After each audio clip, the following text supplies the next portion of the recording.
ఎంత పంట నష్టం వస్తుందో చెప్పండి. బాధ్యత లేదా మీకు?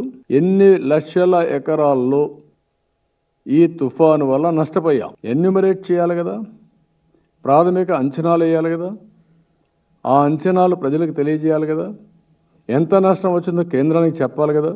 26 లక్షల ఎకరాలు పంటే వేయలేదని మీరు పెట్టారు కరువు. ఆ కరువుకు ₹1 అడిగారా ఇప్పటికి మీరు?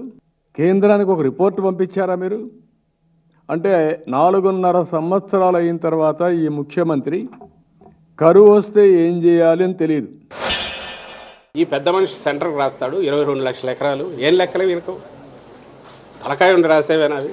10,000 కోట్లు రాసి అయిందేం పోయింది? మొత్తం రబీ అంతా పోయింది. ఒక 50,000 కోట్లు ఇవ్వండి అనొచ్చు. అప్పుడు ఎవడో అన్నట్టు కొండ ఎత్తి పెట్టండి నేను మోస్తానంటే కొండ పెట్టలేడు కదా అన్నట్టు. ఇది బాధ్యతతో కూడిన రాజకీయ నాయకుడు చేసే పనేనా? అసలు 22 లక్షల ఎకరాలని ఏ బేసిస్ మీద వచ్చాడు ఈయన? నష్టం జరిగింది 10,000 కోట్లు. ఊరికి నేను పెద్దగా అడిగాను చూడండి మీ తరపున అని చెప్పుకోవడానికి. కాకపోతే ముఖ్యమంత్రిగా పనిచేసిన వ్యక్తి బిహేవ్ చేయాల్సిన పద్ధతేనా అది?